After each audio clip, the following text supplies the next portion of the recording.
देखिए, first order और first degree के डिफरेंशियल इक्वेशन के डिफरेंट फॉर्म को हम लोगों ने पहचानना और सॉल्व करना सीखा, जिसका वीडियो अभी क्लासेज पटना के यूट्यूब चैनल पर अपलोड है।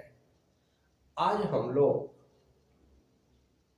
कुछ ऐसे प्रॉब्लम्स, स्पेशल प्रॉब्लम्स को सॉल्व करना सीखेंगे, प्रैक्टिस करेंगे, जो डायरेक्ट वेरिएबल सेपरेबल या होमोजीनियस या लीनियर डिफरेंशियल के फॉर्म में नहीं होकर उसे रिड्यूस करके करना पड़ता है, यानी कि उसे बदल कर। तो आज का हमारा टॉपिक है कि differential equation reducible into different form, जैसे वेरिएबल सेपरेबल, होमोजीनियस और लीनियर डिफरेंशियल इक्वेशन। सबसे पहले एक प्रॉब्लम हम लेते हैं।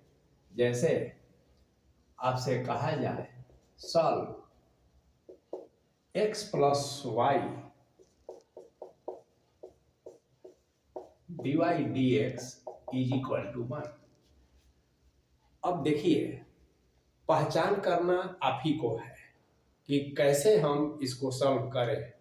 तो क्या यह वेरिएबल सेपरेबल है, यानी कि x के टर्म्स को dx के साथ और y के टर्म्स को dy के साथ इसको भेजा जा सकता है? तो इसका उत्तर है नहीं। अब क्या इसे वेरिएबल सेपरेबल बनाया जा सकता है? तो आइए हम लोग देखते हैं। जैसे अगर मान लिया जाए कि put x plus y is equal to z, तो यहाँ डिफरेंशिएट कर देंगे। लेट तो 1 plus dy dx is equal to dz dx। This implies that dy dx is equal to ये dz dx माइनस 1। अब इसमें हम पुट कर देते हैं, तो हमारा x प्लस वाई को z माने हैं और dy dx को हम कहते हैं dz dx minus 1 is equal to 1। अब देखिए, ये z dz dx हो गया, माइनस z हो गया इज इक्वल टू 1। तो ये z dz dx हो गया is equal to 1 plus z हो गया। दिस इंप्लाइज दैट, ये देखिए z और 1 प्लस z dz, इसको ऐसे कर देंगे और dx को ऐसे कर देंगे, यानी यह अब z और x में वेरिएबल सेपरेबल हो गया। अब इसको आप इंटीग्रेट कर दीजिए। बाद में जहां जहां z है वहां x का मान पुट कर दीजिए। अब इसको दूसरा मेथड से भी सॉल्व कर सकते हैं। आइए इसको भी देखा जाए। तो यही हुआ, रिड्यूसेबल वेरिएबल सेपरेबल था नहीं, लेकिन आपने रिड्यूस कर दिया ट्रांसफॉर्मेशन के द्वारा, सब्स्टिट्यूशन के द्वारा, और फिर यही जो है दो वेरिएबल्स में आ गया और अब dz के साथ केवल z वाला टर्म्स और dx के साथ x वाला टर्म्स। अब जहां तक इसको इंटीग्रेट करने की बात है, तो आप जानते हैं कई तरीका से इसको हम कर सकते हैं। 1 प्लस जेड माइनस 1 कह देंगे, 1 प्लस जेड dz कह देंगे, ये तो सीधे x प्लस सी हो ही जाएगा। दिस इंप्लाइज दैट एक बार इसके साथ 1 प्लस जेड dz कह देंगे और minus 1 by 1 plus Z dz कह देंगे। ये कैंसिल हो गया, तो dz का z होता है और 1 प्लस जेड का इंटीग्रेशन log 1 प्लस जेड होता है। तो इस तरह से आप इसको सॉल्व कर सकते हैं। जहां जहां x होगा वहां x प्लस वाई कर देंगे। अब इसी सवाल को हम लोग एक दूसरे मेथड से सॉल्व करेंगे और देखिए वो क्या हो सकता है। तो आइए हम डी डी एक्स वाई को 1/x+y कहते हैं।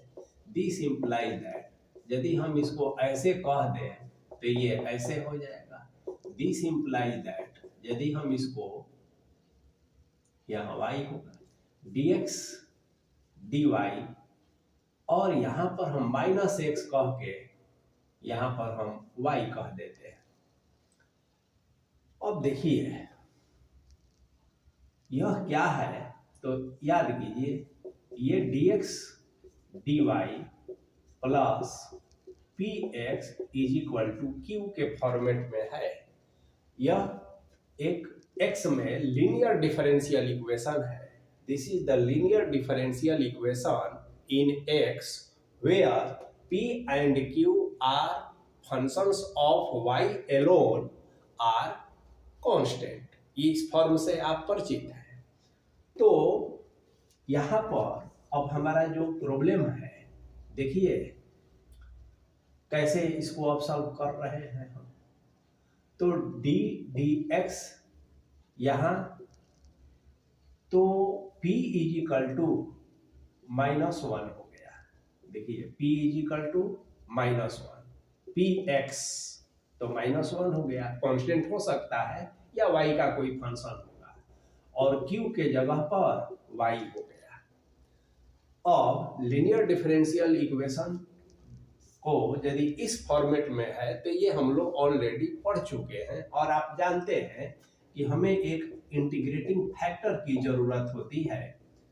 और इंटीग्रेटिंग फैक्टर इसका कैसे निकालेंगे, तो e to the power p dy with respect to dy, और यहीं यदि y में लीनियर डिफरेंशियल रहता तो with respect to dx।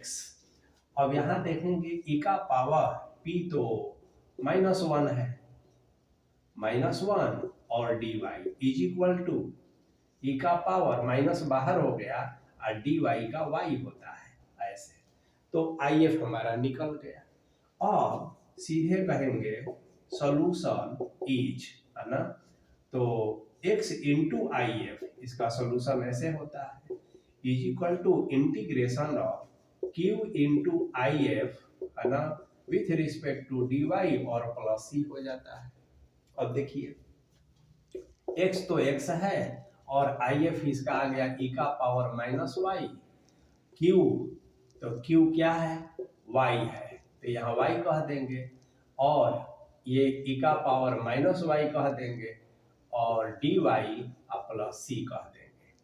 This imply that x e का पावर -y, इसको ऐसे ही रखेंगे।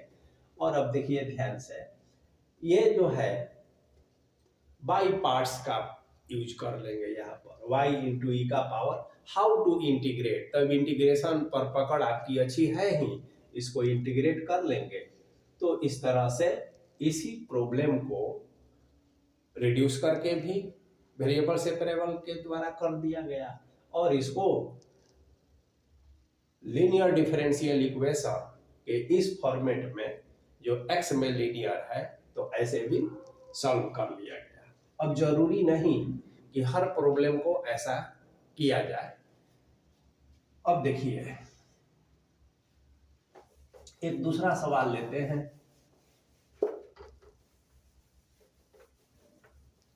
जैसे मान लिया जाए कि solve sine inverse d d x y is equal to x plus y. तो इस इनवर्स से कोई दिक्कत नहीं है, आप इसको पहले ऐसे कर लेंगे डी डी एक्स और साइन x प्लस वाई। अब देखिए इस सवाल को केवल और केवल वेरिएबल सेपरेबल में रिड्यूस करके ही बनाया जा सकता है, ठीक है ना, क्योंकि ये साइन x प्लस वाई है। अब ये उस फॉर्मेट में लीनियर डिफरेंशियल इक्वेशन के फॉर्मेट में ये नहीं बन सकता है। तो आइए पुट रिड्यूसेबल, रिड्यूस कर देंगे तो कैसे, x plus y is equal to z 1, ये अब आप जानते हैं, इससे परिचय है आपको, इसलिए dy dx dz dx -1। अब वैल्यू पुट कर दीजिए तो ये हो जाएगा dz dx -1 is equal to, ये हो जाएगा sine z। This is imply that dx 1 plus ये साइन जेड हो जाएगा, दिस 1/1 प्लस साइन जेड, और इंटीग्रेशन अब कर दीजिए, सेपरेट सेपरेट हो गया, वेरिएबल सेपरेबल हो गया। अब 1 प्लस साइन जेड का इंटीग्रेशन करना आप जानते हैं, कई मेथड से कर सकते हैं। 1 माइनस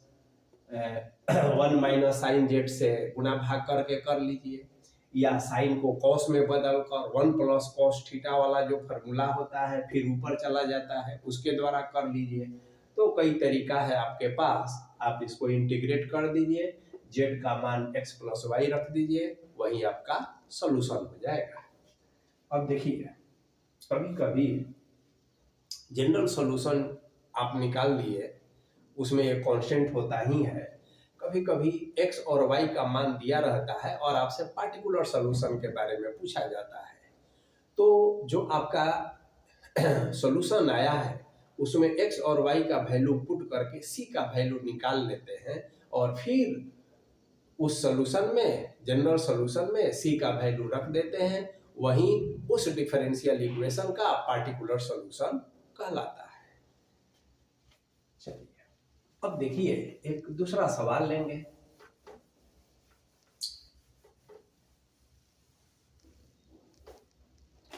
जैसे सॉल्व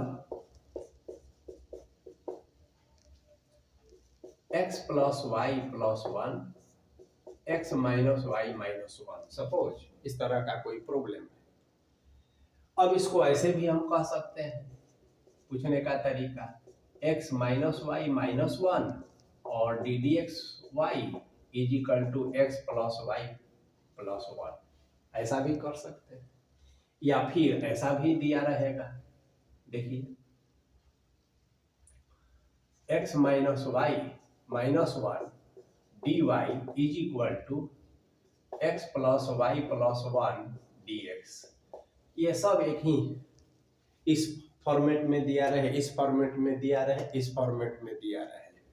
अब यदि आप ध्यान देंगे तो यह वेरिएबल सेपरेबल तो हो ही नहीं सकता है, और आप x प्लस वाई और यहाँ x माइनस वाई है, तो आप सब्स्टिट्यूट भी नहीं कर सकते हैं कि इसको वेरिएबल सेपरेबल बना दिया जाए।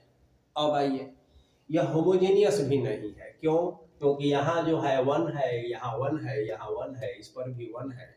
होमोजेनियस यानी कि समघात, हर टर्म का जो पावर है अगर इक्वल हो तो होमोजेनियस होता है। यहाँ 1 का जो पावर है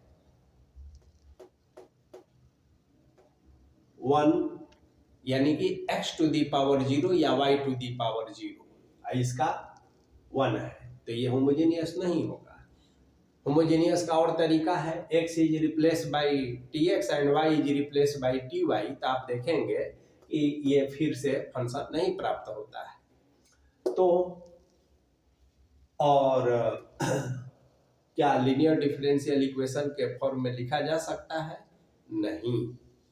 तो इसको हम फिर रिड्यूस करेंगे, ठीक है, और रिड्यूस कैसे करेंगे? तो इस तरह से सब्स्टिट्यूशन लेंगे कि यह रिड्यूस हो जाए होमोजेनियस के फॉर्म में, तो रिड्यूसेबल इनटू होमोजेनियस। अब इसके लिए क्या करेंगे देखिए, तो पुट, ध्यान दीजिए, x is equal to capital X plus h and y is equal to capital Y plus k, ठीक है, ऐसा लेंगे। अब आगे जो लिखेंगे सच दैट, ये देखिए हम इसको पुट किए हैं, x के जगह पर इतना, y के जगह पर इतना। अब इससे क्या होगा, कंडीशन इसको इस तरह से सब्स्टिट्यूट करना है ताकि, अब ताकि को अभी ठहर कर बताएंगे। अब देखिए ये जो डिफरेंशियल है, इससे हमारा dx जो है ये d कैपिटल में बदल गया, h का 0 होता है, और ये जो dy है ये कैपिटल dy में बदल गया, k का 0 होता है। वेयर h एंड k, ऐसे लिखेंगे, where h and k are constants, है ना, where h and k are constants such that, अब देखिए इस प्रकार हो कि कैसे हो, तो पहले आइए इसको देखा जाए। dy को हम कैपिटल dy और dx को कैपिटल dx लिख देते हैं। इस x को हम कैपिटल x प्लस h और y को हम capital y plus k plus 1 तो प्लस 1 रहेगा। और देखिए x plus h minus y को तो क्या लिखेंगे, capital Y minus capital K minus 1। अब ध्यान दीजिए, अब इसको हम ऐसे लिखते हैं D कैपिटल में ऐसा। अब जो वेरिएबल है उसको एक साथ रखा जाए, कैपिटल X प्लस Y और जितना कांस्टेंट है ना उसको एक साथ रखा जाए। यहाँ भी वही काम करेंगे, x माइनस वाई और plus h minus k minus 1, ठीक है, इस फॉर्मेट में आ गया।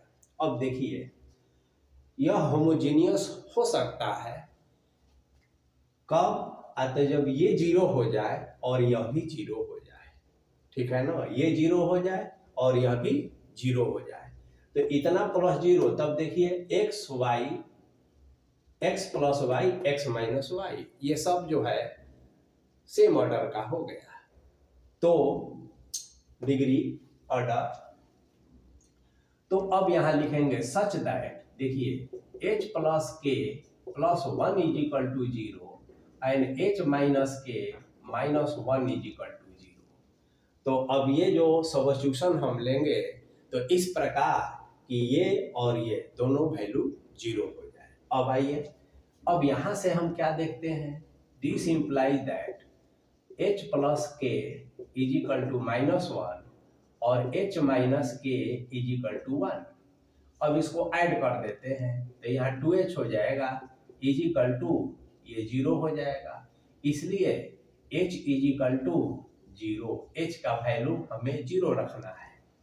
और साथ में सो देखिए k का वैल्यू, तो h का वैल्यू यहाँ अगर 0 हो जाएगा तो k is equal to minus 1 हो जाएगा। अब देखिए जब आप h और k का वैल्यू यहाँ पर रख देंगे, ठीक है ना, तो क्या क्या परिवर्तन होगा सो देखिए, तो ये 0 हो जाएगा, ये 0 हो जाएगा, तब हमारा जो डिफरेंशियल इक्वेशन है वह इस तरह से आ जाएगा, ठीक है ना, x माइनस वाई। अब यह एक होमोजीनियस डिफरेंशियल इक्वेशन है, तो इस किस फॉर्म में आ गया, होमोजीनियस डिफरेंशियल इक्वेशन।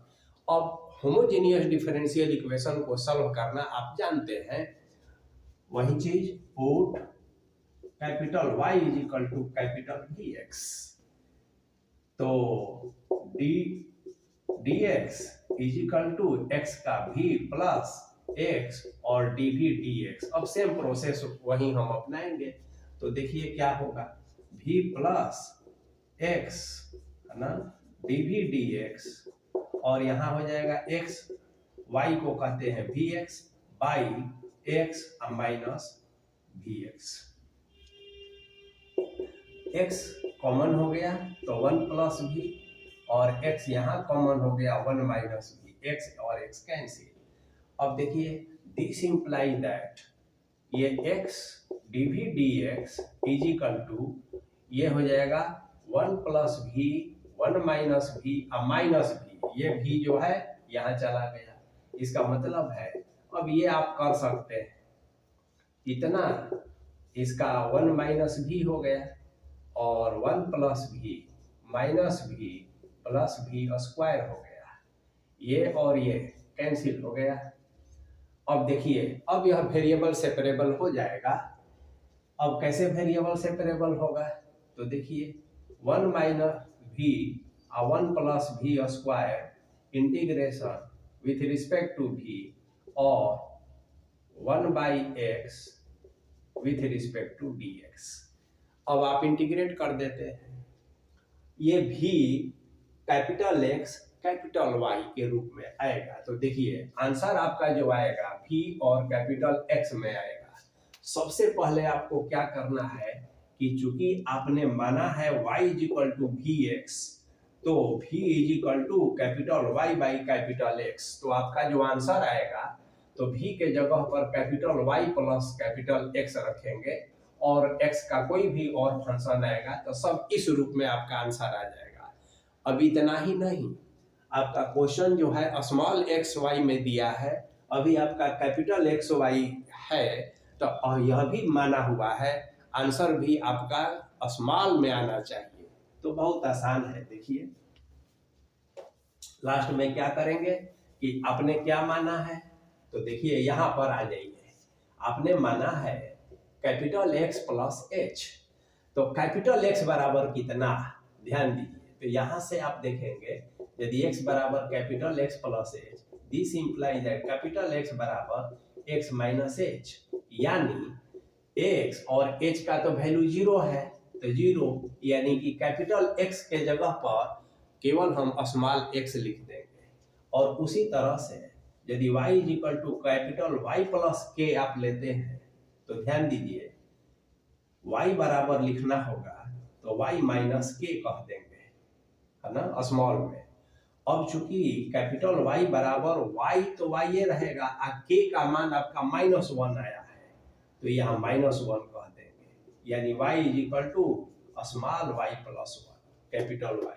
तो आंसर में जहाँ कैपिटल Y होगा वहाँ आप y स्मॉल y प्लस 1 लिख देंगे, और जहाँ कैपिटल x होगा वहाँ डायरेक्ट स्मॉल x लिख देंगे। तो यह तरीका है कि किसी भी नॉन होमोजेनियस डिफरेंशियल इक्वेशन को नॉन होमोजेनियस को कैसे होमोजेनियस में हम रिड्यूस करते हैं और फिर उसको सॉल्व करते हैं। चलिए अब हम लोग एक ऐसा लीनियर डिफरेंशियल इक्वेशन के फॉर्म के बारे में पढ़ेंगे जो लीनियर डिफरेंशियल है नहीं, उसे रिड्यूस किया जाएगा, ठीक है, और फिर उसको सॉल्व किया जाएगा।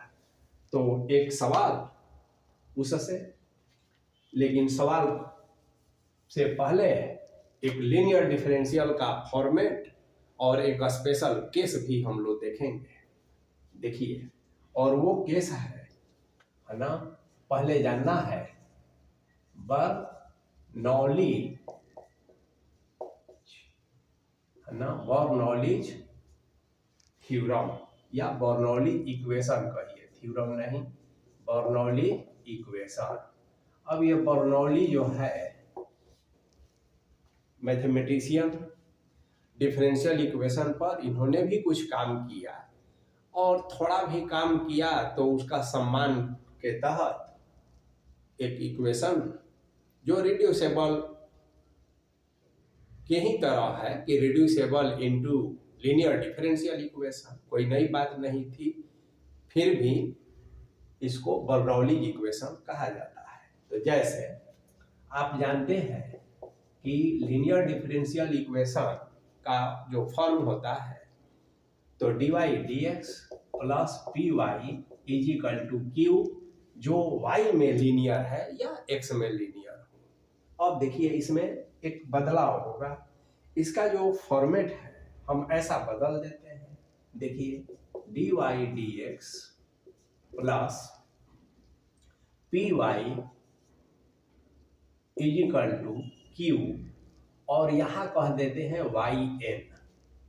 तो यदि यहाँ पर y का टर्म नहीं रहता है तो आप इसको देखिए, इसको क्या कहते हैं, where p and q are functions of x alone are constant।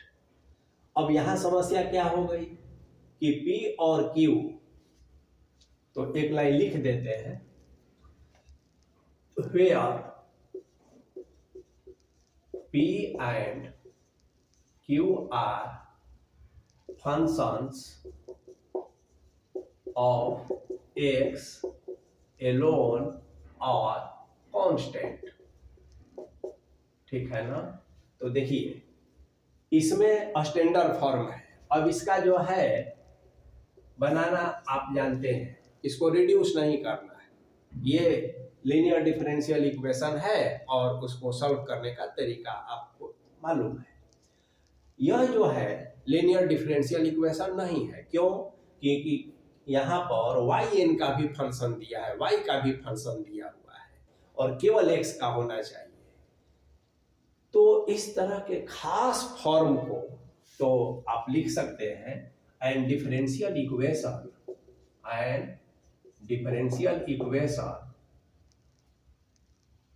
Of the form, ये वाला है ना, and differential equation of the form where p and q are functions of x alone, केवल x का फंक्शन हो या constant हो, is called Bernoulli's equation. यही बर्नौलीज इक्वेशन है। अब इसका एक एग्जांपल हम लोग लेते हैं, देखिए उससे क्लियर हो जाएगा आपको। जैसे solve d d x y plus 1/xy is equal to y cube, इसको सॉल्व करना है। अब देखिए यहाँ 1 इंटू वाई क्यूब समझ लीजिए, यदि यह वाई क्यूब नहीं रहता तो यह एक लीनियर डिफरेंशियल इक्वेशन का जो वाई में लीनियर है स्टैंडर्ड फॉर्म होता है, लेकिन ये वाई क्यूब हो जाने के चलते यह बर्नौली इक्वेशन के रूप में जाना जाएगा या नॉन लीनियर डिफरेंशियल इक्वेशन के रूप में जाना जाएगा, बस नाम दे दिया गया। तो how to reduce into linear differential equation, बस यही काम हम लोग को करना है और यही सीखना है। तो चलिए अब इसको कैसे हम सॉल्व करते हैं। तो सबसे पहले हम क्या करें कि यहाँ से वाई क्यूब को हम अगर हटाएं तो ये ऐसे हो जाएगा 1/y cube dy dx plus 1/y cube 1/xy is equal to 1। This imply that 1/y cube dy dx है ना प्लस y से कैंसिल हो गया 1/y square 1/x is equal to 1। तो इस फॉर्मेट में होगा। अब आपको लगेगा कि अब आगे कैसे बढ़े, तो देखिए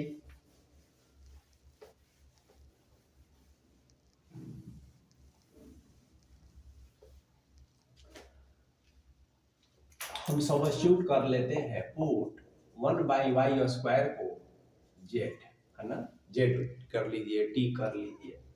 अब देखिए जब सब्स्टिट्यूट किए हैं तो इसे हमको डिफरेंशिएट भी करना है। तो 1/y square is equal to z, differentiate कर दीजिए विथ रिस्पेक्ट टू एक्स। तो देखिए 1/y स्क्वायर का क्या होता है, जैसे y का 2 होता है और आप इसको कहेंगे डी डी एक्स और इसको तो डी जेड डी एक्स कह देंगे। ये तो आप डायरेक्ट जानते हैं, फिर से एक बार हम बता ही देते हैं। -2 y का पावर -2 -1 ऐसे होता है डिफरेंशिएट करने पर। और एक डी वाई डी एक्स आपको लगाना होगा, ये डी जेड डी एक्स तो रहेगा। दिस इंप्लाई दैट -2 बाई, अब ये देखिए क्या हो जाएगा, बोलिए एक्स क्यूब हो जाएगा और यहाँ डी वाई डी एक्स हो जाएगा और डी जेड डी एक्स हो जाएगा। This imply that sorry y cube हो जाएगा। अब this imply that 1/y cube d y d x is equal to, ये जो है 2 तो -1/2 और डी जेड डी एक्स हो जाएगा। अब देखिए आपका जो फॉर्म है यहाँ पर, तो 1/y cube d y d x के जगह पर आप क्या लिख रहे हैं, तो 1/2 डी जेड डी एक्स ऐसा लिख दिए, प्लस 1/y स्क्वायर को आपने क्या माना, जेड, तो यहाँ 1/x और यहाँ जेड कह दिए और इज इक्वल टू यहाँ 1 है तो 1। अब देखिए -2 से यदि मल्टीप्लाई कर दें हम सम में तो कोई फर्क नहीं पड़ेगा, ठीक है ना। तो देखिए -2 से मल्टीप्लाई करने पर ही तो प्लस हो जाएगा, तो डी जेड डी एक्स हो जाएगा। ये -2/x और z हो जाएगा, और इजिकल टू ये -2 हो जाएगा। अब आगे देखिए, dz dx हो जाएगा प्लस ये -2/xz हो जाएगा इजिकल टू -2 हो जाएगा। अब ये हो गया कि which is linear differential equation in z।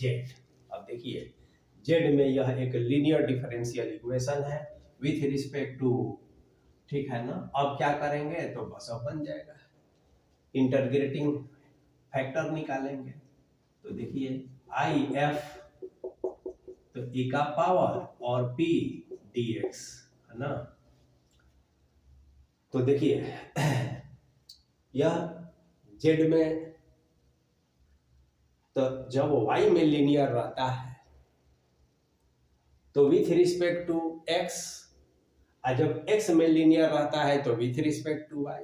तो यहाँ z में लीनियर है तो विथ रिस्पेक्ट टू x, इसलिए हम यहाँ dx लिख लिए। अब आइए e का पावर ये हो जाएगा -2/x और ये हो जाएगा dx। इसका मतलब है कि e का पावर, अब ये तो आप जानते हैं, इसमें क्या बताना है आपको, इजिकल टू e का पावर माइनस ये log x हो जाता है, और इजिकल टू e का पावर ये log, नीचे लिख देते हैं, e का पावर ये log x का पावर -1 हो जाता है। log में अगर बेस नहीं है तो बेस e होता है, आप जानते हैं। ये खत्म हो जाता है तो x का पावर -1 यानी 1/x हो जाता है।